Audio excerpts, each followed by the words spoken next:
Sore hari ini kita akan mendengar tentang hidup yang berarti. Amsal pasal 20 ayatnya yang ketiga. Amsal yang ke-20 ayat yang ketiga. Terhormatlah seseorang jika ia menjauhi perbantahan, tetapi setiap orang bodoh membiarkan amarahnya meledak. Salinan ini kurang tepat.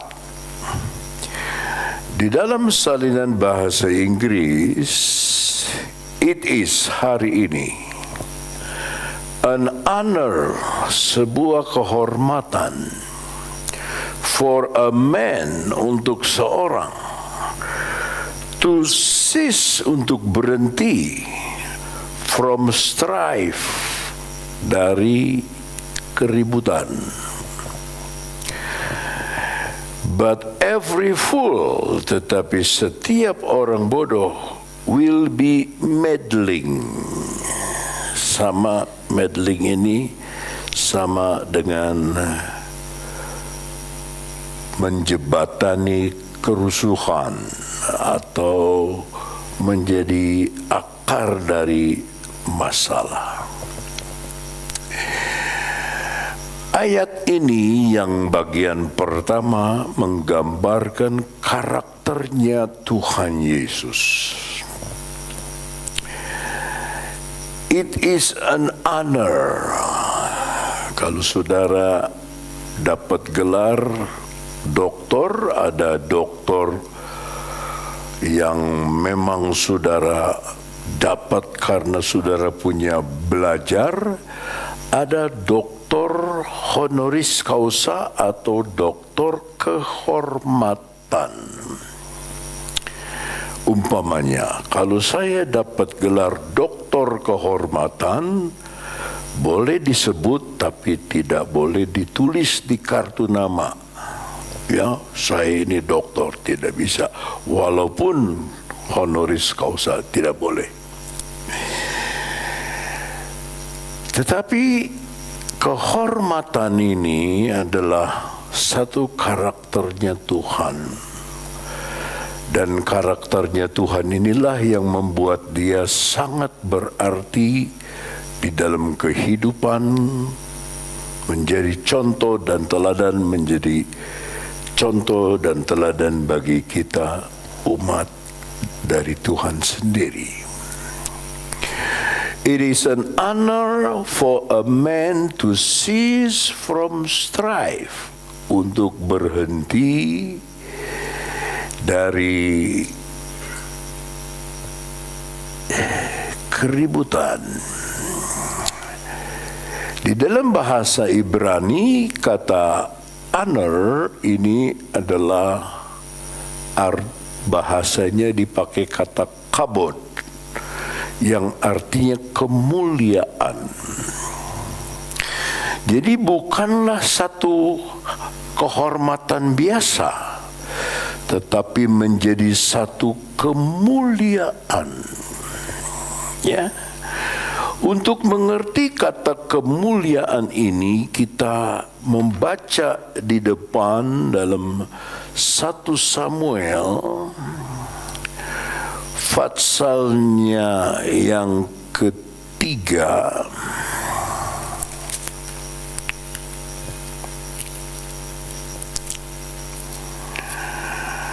Fatsalnya yang kedua, kita membaca ya, kedua. Ayatnya yang ke-22.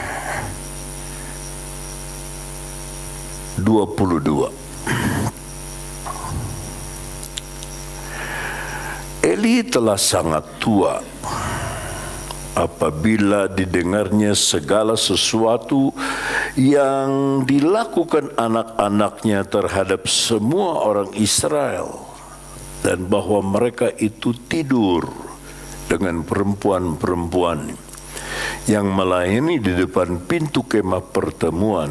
Berkatalah ia kepada mereka, "Mengapa kamu melakukan hal yang begitu, sehingga ku dengar dari segenap bangsa ini tentang perbuatan-perbuatanmu yang jahat?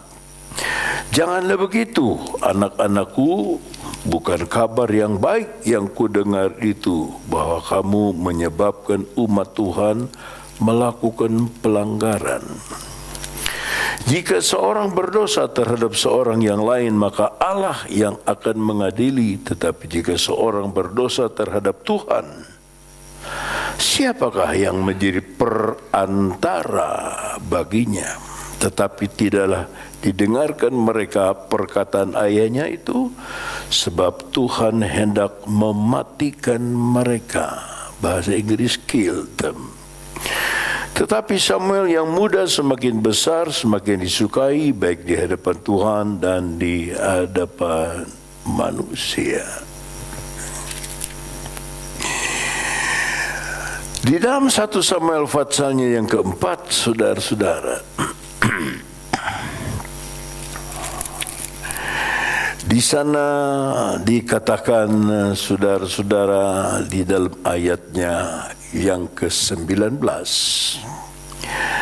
adapun menantunya perempuan istri Pinehas sudah hamil tua.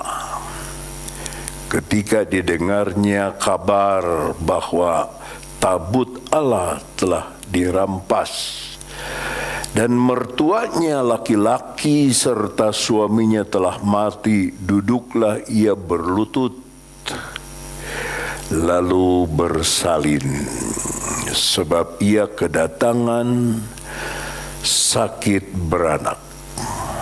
Ketika ia hampir mati, berkatalah perempuan-perempuan yang berdiri di dekatnya, "Janganlah takut, sebab engkau telah melahirkan seorang anak laki-laki." Tetapi ia tidak menjawab, dan ia tidak memperhatikannya. Ia menamai anak itu Ikabod.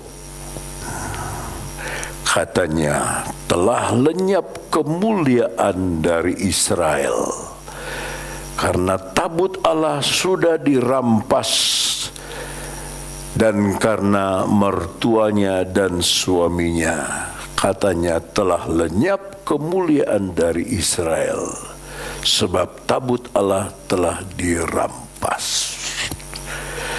Jadi Ikabod adalah lawan dari kata kabod. Kabod artinya mulia. Ikabod itu hilang kemuliaan. Ya, jadi kalau kita kembali kepada Amsal pasal 20 ayat 3, maka kata honor di sana, kata kehormatan di sana dipakai kata kabod yang artinya berat, tetapi dalam arti kehormatan, ya. Nah, tambah berharga satu logam, dia tambah berat. Ya, dia tambah berat. Perak lebih berat dari seng, emas lebih berat dari perak, platinum lebih berat dari emas. Ada lagi satu, saya lupa namanya, dia lebih berat dari platinum. Ya. Jadi kata kemuliaan, kata hormat ini, terhormatlah, kita lihat bahasa Inggrisnya saja. It is an honor, satu kemuliaan, satu kemuliaan yang sangat ada bobotnya, satu bukan kemuliaan yang enteng-enteng, tapi kemuliaan yang ada bobotnya, berat adanya. Untuk seorang laki-laki berhenti, atau dalam bahasa Inggris stop, berhenti, cease, berhenti, ceasefire, berhenti tembak menembak, berhenti dari ribut. Maka saya bilang ini karakter Tuhan karena bobotnya luar biasa.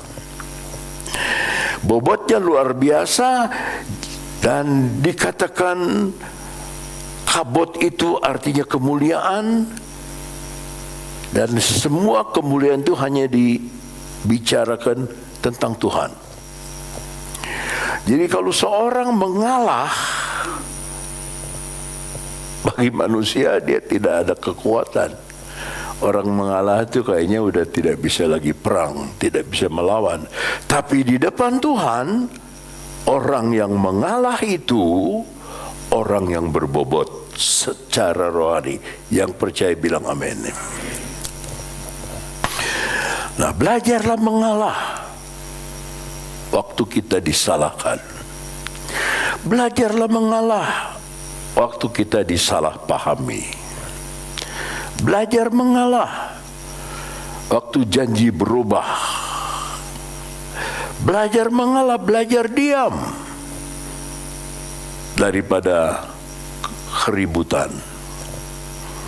Saudara tentu tahu keributan itu datang dari iblis, sebab iblis suka ribut. Tetapi ketenangan, kedamaian, keperhatian itu datang dari Tuhan. Bobotnya jauh lebih berat, lebih berharga, lebih mulia daripada hanya ribut. Bukan kita tidak bisa ribut, saudara. Kalau ribut, ya, seorang yang berebutan tanah lalu ribut di pengadilan, baik yang menuntut maupun yang dituntut, dua-duanya akan miskin. Yang kaya pengacara, pengacaranya pakai mobil yang mahal-mahal, karena dari sini dapat bayar, dari sini dapat bayar, ya. Tetapi yang ribut tidak dapat apa-apa. Maka belajar mengalah, belajar diam. Saya ingin ajarkan kepada saudara bagaimana karakternya Tuhan di dalam Yohanes pasal 7. Dalam Yohanes pasal 7 dikatakan di sana ayat 1 mulai, sesudah itu Yesus berjalan keliling Galilea. Kalau mau bilang rajin, tidak ada yang bisa melawan Yesus, sebab ia tidak mau tetap tinggal di Yudea, karena di sana orang-orang Yahudi berusaha untuk membunuhnya. Yang mau membunuh ini orang agama, ya, orang yang hari-hari baca Alkitab dari Kejadian sampai Maleakhi, karena iri hati, karena jelus mau bunuh Yesus. 2. Ketika itu sudah dekat hari raya orang Yahudi, yaitu hari raya Pondok Daun, hari raya yang tertinggi, hari raya terakhir dari 1 tahun, hari raya yang ke-7.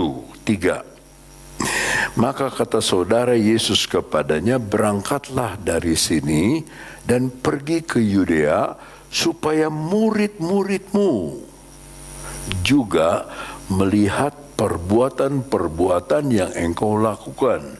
Sebab dalam Yohanes pasal 6, 5 roti dan 2 ikan mengenyangkan 5.000 orang. Yesus berkata, akulah roti hidup, ya, akulah makanan, akulah minuman. Siapa makan dagingku, minum darahku.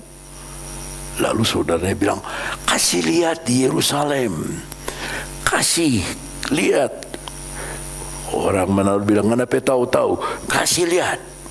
Sama orang, ngana pe tahu-tahu, kasih lihat. Berangkatlah dari sini dan pergi ke Yudea, supaya murid-muridmu juga melihat perbuatanmu yang engkau lakukan.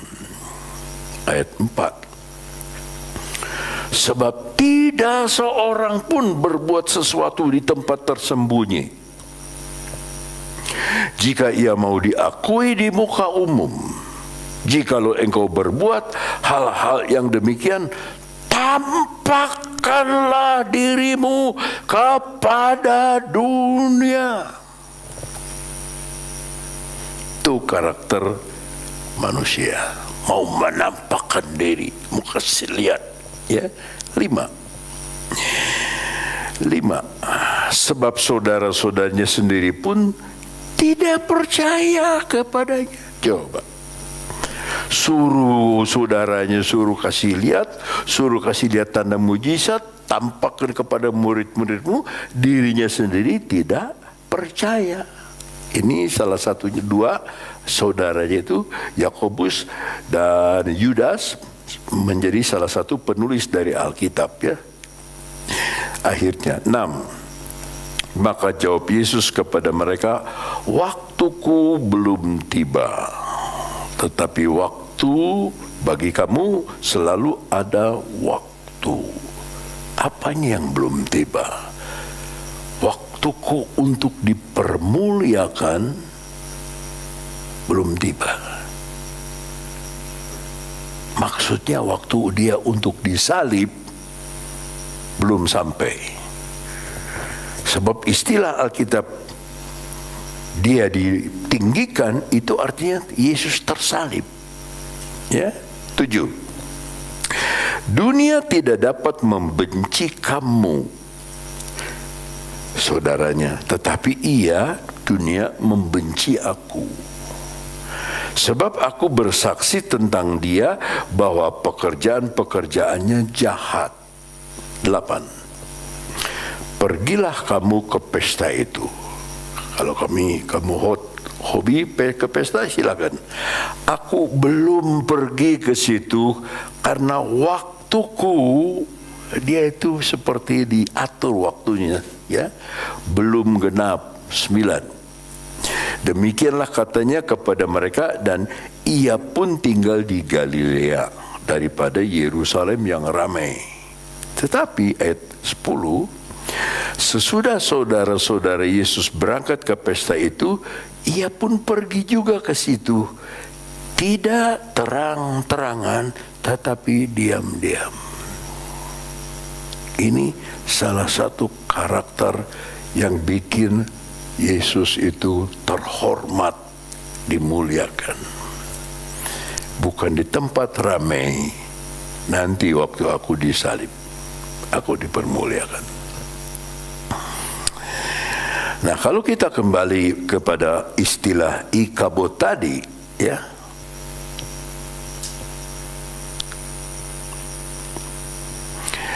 yang artinya berat, yang artinya glorious, yang artinya kalau saudara nyanyi glory glory haleluya, yang artinya indah itu, saudara-saudara, ya, dikatakan lebih jauh untuk seorang laki-laki ya, berhenti, bahasa Ibraninya sebet, S-H-E-B-E-T-H, sebet, berhenti. Saudara, kalau saudara lihat itu wiper di mobil saudara, kalau air tidak terlalu banyak, saudara bisa atur jadi intermediatnya. Tidak begini-begini, tetapi dia berhenti. Ya. Kalau ada air dia gitu. Nah, saya punya mobil ada otomatis, cuman 1 itunya wipernya. Kalau nggak hujan dia nggak jalan. Tapi kalau hujan nggak tahu dari siapa dia tahu, dia terus jalan. Padahal kita nggak pijit knop apa-apa, dia jalan. Mulai hujan besar dia jalan cepat. Untuk menghilangkan air yang di depan supaya driver bisa lihat jelas. Tetapi ketika tidak hujan, ketika sedikit, dia pakai intermittent, berhenti. Nah, dari kata itulah diambil kata sis ini, sebet ini, dari intermittent. Ketika ada titik-titik air, dia kasih berhenti, terang lagi. Ada lagi titik-titik air, dia kasih berhenti lagi. Ya. Saudara jadi pemadam kebakaran. Saudara jadi ceasefire, orang yang berhenti gencatan senjata, udah jangan tembak lagi.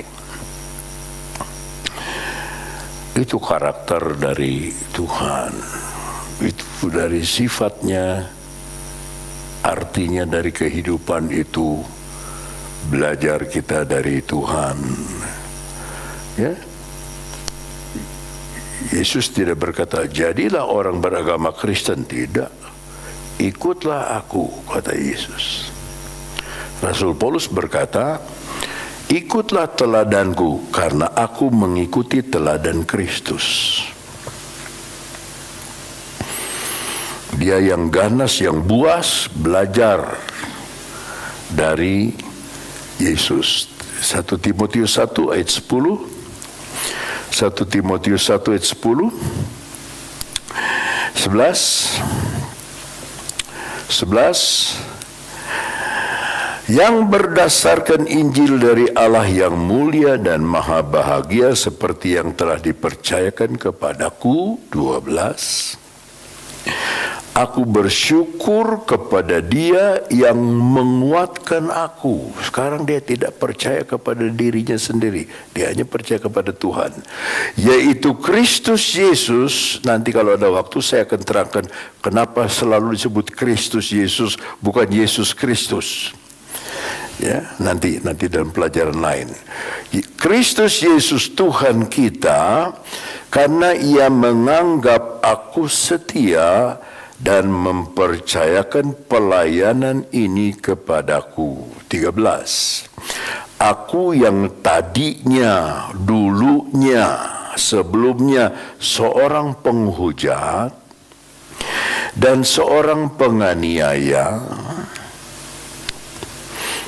Penghujat itu menganiaya dengan kata-kata.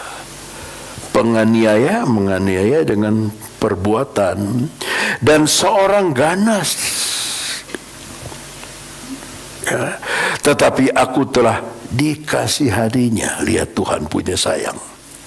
Justru orang yang menghujat, justru orang yang menganiaya, justru orang yang ganas dikasihani. Karena semuanya itu telah kulakukan tanpa pengetahuan, yaitu di luar iman. 14. Malah kasih karunia Tuhan, bukannya marah Tuhan, malah dikasih kasih karunia Tuhan kita itu telah dikaruniakan dengan limpahnya kepadaku dengan iman dan kasih dalam Kristus Yesus. Bukan Yesus Kristus, Kristus Yesus. 15. Perkataan ini benar dan patut diterima sepenuhnya. Kristus Yesus datang ke dunia untuk menyelamatkan orang berdosa. Ada haleluya. Dan dia mengaku, dan di antara mereka akulah yang paling berdosa, karena dulunya aku membenci Yesus, dulunya aku menganiaya umat yang percaya kepada Yesus, dulunya aku mengejar terus sampai di dekat Damsyik. Pengikut Kristus. Sekarang aku dikasihani, aku rasa aku paling berdosa. Jadi di lain ayat dia banyak mengalah loh. Rasul Paulus itu mengalah, banyak mengalah. Di pidato di depan raja, diolok, dihina, dia diam. Mau dibunuh sama orang Yahudi, diturunkan dari atas tembok dengan keranjang, dia mengalah, dia tidak melawan. Ya, padahal dia ahli Taurat. Nah, kembali kepada Amsal, dari keributan, ya, perbantahan di situ dipakai kata rib, ya, iga, seperti ya, kata iga itu rib, tapi dalam bahasa artinya satu kontes, satu pertandingan. Kita harus dicuci otak oleh firman Allah supaya ketakutan hilang dari kita, kekhawatiran hilang dari kita, ya, semua kebencian hilang dari kita. Kita tidak boleh membenci seorang pun, kita tidak boleh marah kepada seorang pun, kita tidak boleh dendam kepada seorang pun. Itu pengikut Kristus, itu kehormatan, itu kabot, itu kemuliaan yang bobotnya sangat berat, ya. Nah, dipakai kata rib itu satu pertandingan, satu keributan. Nah, concurrence.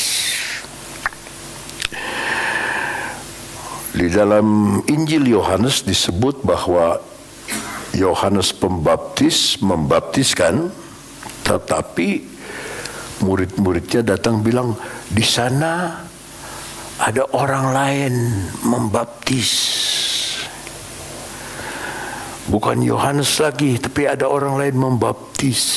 Nah, disitulah Yohanes memperlihatkan dia punya karakter ilahinya, sifatnya dari Tuhan. Kita lihat ya. Yohanes pasal 1 ayat 26 sampai 30. Yohanes menjawab mereka, katanya, aku membaptis dengan air, tetapi di tengah-tengah kamu berdiri dia, selalu dia sebut dia, yang tidak kamu kenal. 27. Yaitu dia yang datang kemudian daripadaku, membuka tali kasutnya pun aku tidak layak. 28. Hal itu terjadi di Betania yang di seberang sungai Yordan, di mana Yohanes membaptis. 29. Pada keesokan harinya Yohanes melihat Yesus datang kepadanya dan ia berkata, lihatlah anak domba Allah yang menghapus dosa dunia. 30. Dialah yang kumaksud ketika kukatakan kemudian atau setelah daripadaku akan datang seorang yang telah mendahului aku, sebab dia telah ada sebelum aku. Jadi cengli aku harus mempermuliakan dia, sebab memang dia dilahirkan setelah aku, tetapi sebetulnya dia sudah ada sebelum aku. Hebatnya Yesus dan hebatnya Yohanes Pembaptis. Secara usia manusia, Yohanes Pembaptis harus disebut kokoh, lebih tua. Tetapi secara rohani dia lihat Yesus lebih dulu sebelum dunia dijadikan. Maka dia berkata, dia telah mendahului aku sebab dia telah ada sebelum aku. Jadi semua keributan tidak ada. Orang mau mengadu antara Yohanes Pembaptis dengan Yesus. Tidak. Kalau kita lompat kepada Yohanes pasal 3 ayat 29 dan 30, Yohanes pasal 3, yang mempunyai mempelai perempuan ialah mempelai laki-laki.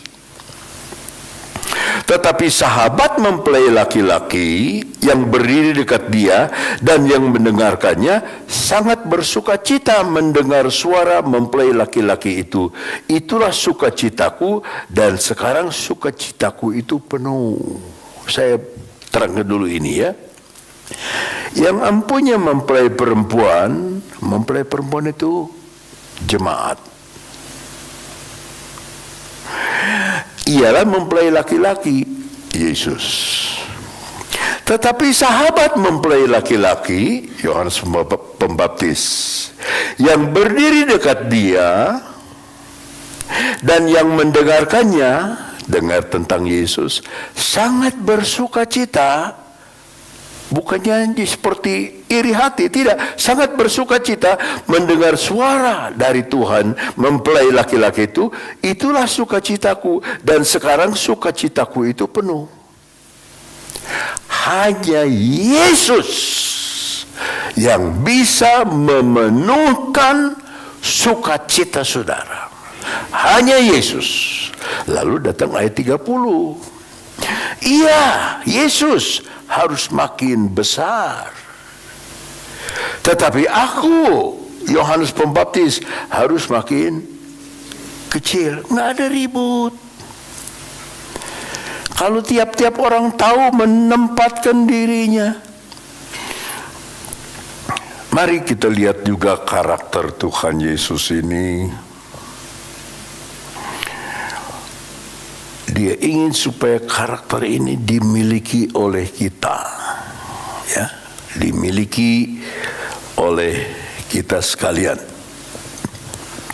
Kita buka Amsal 14, mundur lagi, ayat ke-29.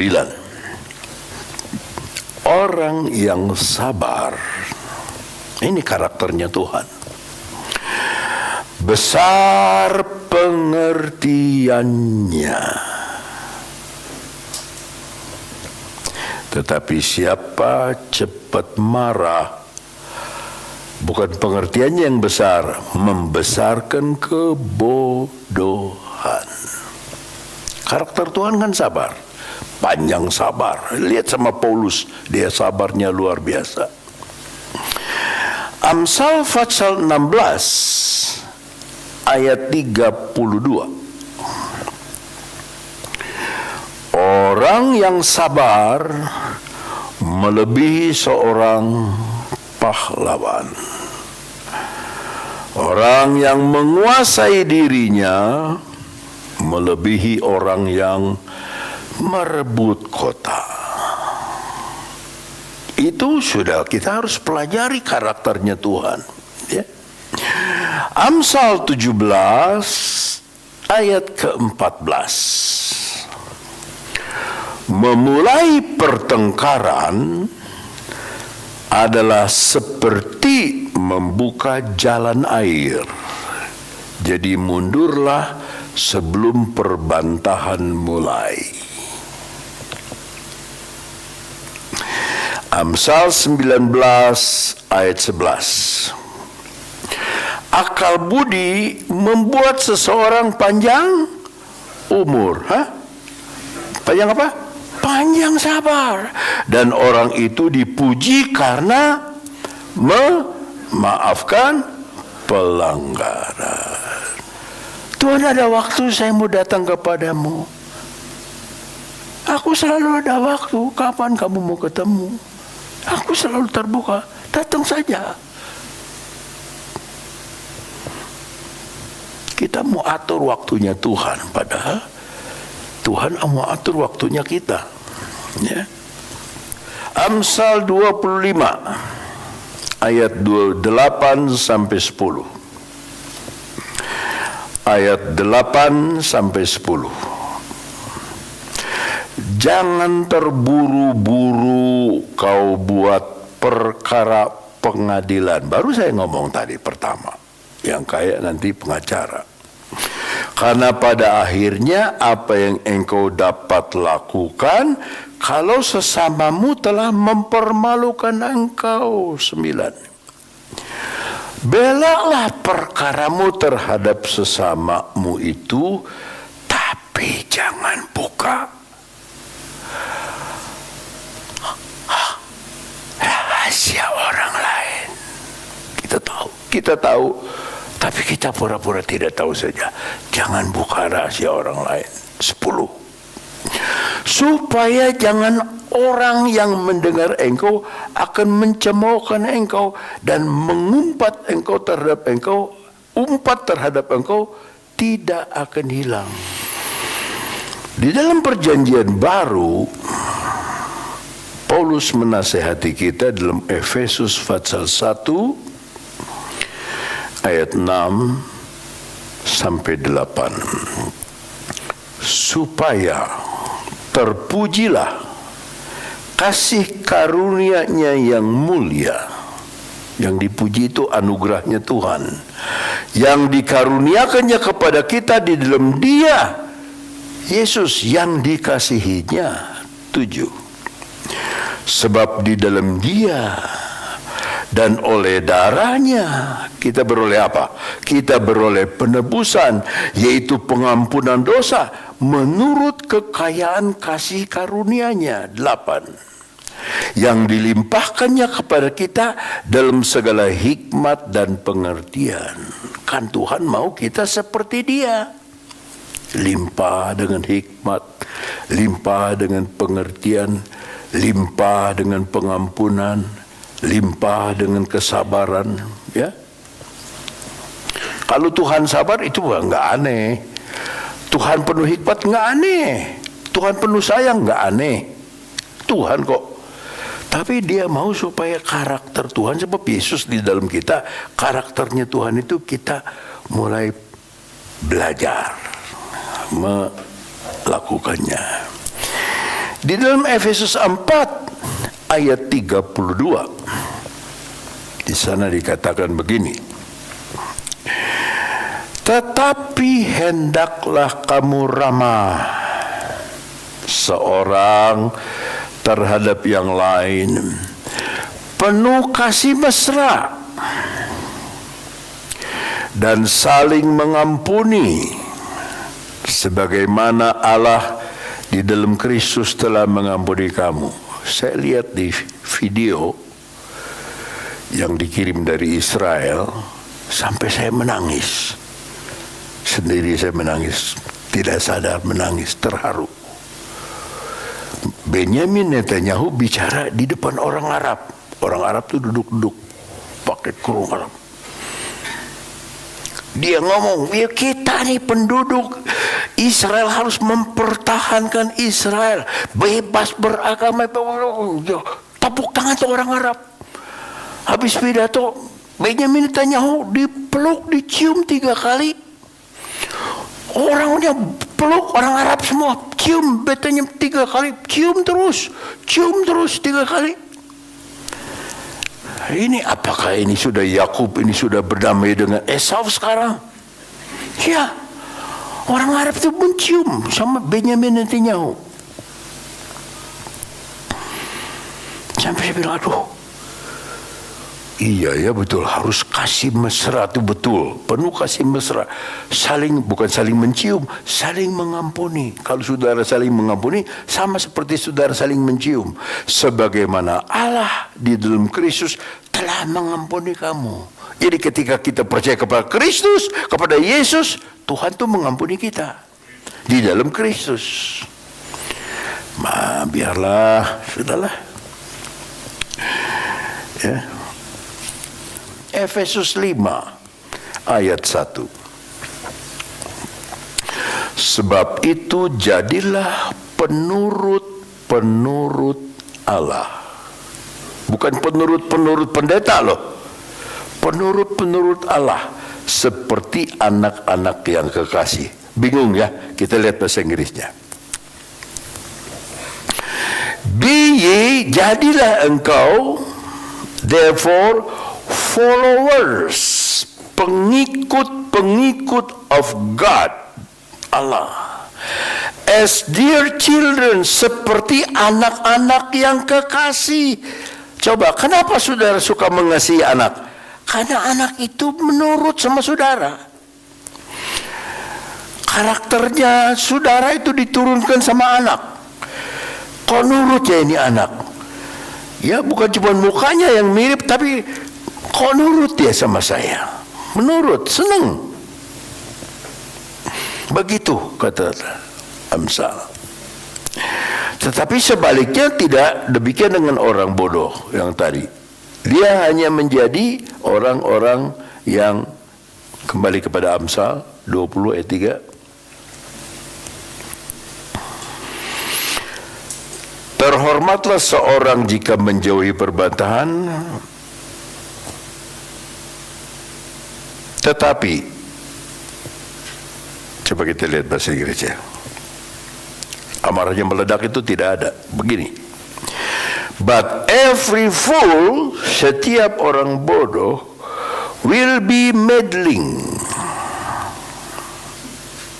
akan menjadi seperti orang yang suka berbantah itu. di dalam